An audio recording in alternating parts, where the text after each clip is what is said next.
الحمدللہ وحدہ لا شریک لہ والصلاة والسلام علی من لا نبی بعد۔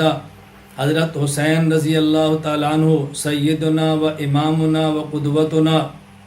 حضرت حسین رضی اللہ تعالیٰ عنہ پیغمبر پاک صلی اللہ علیہ وسلم کے جگر کا ٹکڑا، پیغمبر کے لخت جگر، پیغمبر پاک کے نواسے،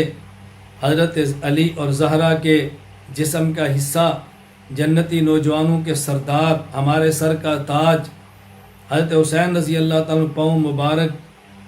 پاؤں مبارک میں نہ جوتے اور جوتے مبارک کے اندر مٹی، اس مٹی کی کسی ادنا ذرے کے برابر بھی ہم نہیں ہو سکتے۔ پوری امت کے صحابہ پیغمبر کے بعد سارے اولیاء جمع ہو جائیں، ان کا مقام حضرت حسین رضی اللہ تعالیٰ عنہ کے پاؤں کے مقام کے برابر بھی نہیں۔ حضرت حسین رضی اللہ عنہ کا مقام و مرتبہ ہمارے ایمان کا حصہ ہے۔ ان سے بغض رکھنے والا کجا مسلمان ہو سکتا ہے؟ ان سے محبت ایمان کی علامت ہے۔ حضرت حسین رضی اللہ تعالیٰ عنہ کے بارے میں رسول اللہ صلی اللہ علیہ وسلم کا ارشاد موجود ہے المستدرک علی الصحیحین میں، فرمایا الحسن والحسین، حسن اور حسین ابنایا میرے بیٹے ہیں،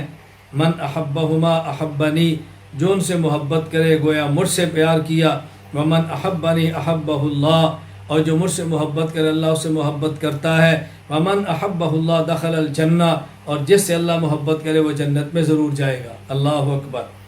حضرت حسین رضی اللہ عنہ کے بارے میں جامع ترمذی میں رسول اللہ صلی اللہ علیہ وسلم کے ارشاد موجود ہے الحسن والحسین سیدا شباب اہل الجنہ، جو لوگ جوان تھے، جوانی میں گناہوں سے بچے، ایمان پہ ڈٹے رہے اور جنت میں جائیں گے، تو ان کے سردار حسن اور حسین ہوں گے،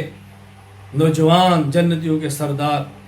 حضرت رسول اللہ صلی اللہ علیہ وسلم نے فرمایا، مسند احمد میں روایت موجود ہے، حضرت ابو ہریرہ فرماتے ہیں نبی کریم صلی اللہ علیہ وسلم تشریف لائے، حسن ساتھ، حسین ساتھ، ایک کندھے پہ ایک ہے، ایک کندھے پہ دوسرے ہیں،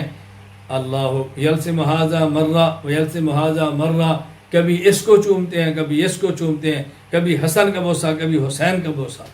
اور رسول اکرم صلی اللہ علیہ وسلم فرمایا کرتے کہ حسن اور حسین اللہ اکبر یہ تو جنت کے پھول ہیں، حضرت حسین نوجوانوں کے سردار ہیں، حضرت حسین تو میرے بیٹے ہیں، اس لیے ذہن نشین فرما لیے حضرت حسین ہمارے ایمان کا حصہ ہیں، ان سے محبت ایمان ہے، ان سے بغض کفر ہے۔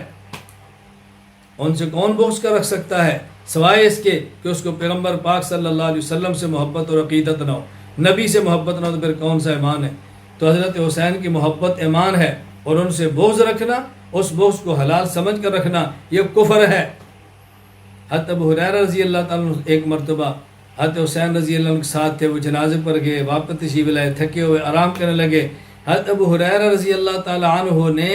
آپ کے قدموں کا غبار تھا اس کو صاف کرنا شروع کیا، اور حسین نے دیکھا اتنے بڑے صحابی اللہ اکبر اور میرے پاؤں کی صفائی کر رہے ہیں، کہا تھا آپ یہ کیا فرما رہے ہیں، چھوڑیے۔ تو ابو ہریرہ عرض کرنے لگے حسین تمہارا جو مقام ہے اگر دوسروں کو معلوم ہو جائے تمہیں ہر وقت اپنے کندھے اور گردنوں پہ رکھیں۔ حضرت حسین رضی اللہ تعالیٰ کو بہت بڑا مقام تھا، بہت بڑا مرتبہ تھا، اللہ ہمیں ان کی قدر کی توفیق عطا فرمائے، محبت کی توفیق عطا فرمائے، ان کے مناقب کو عام کرنے کی توفیق عطا فرمائے۔ ان کی محبت ایمان ہے، ان کی محبت ایمان ہے۔ اے اللہ تو گواہ رہنا ہم حسن سے بھی پیار کرتے ہیں، حسین سے بھی محبت کرتے ہیں، رسول اللہ کی ساری آل سے محبت کرتے ہیں۔ اللہ ہمیں ان کے محبین، اے اللہ ہمیں ان کے مطیعین، اے اللہ ہمیں ان کے غلاموں میں شمار فرما۔ وآخر دعوانا الحمدللہ رب العالمین۔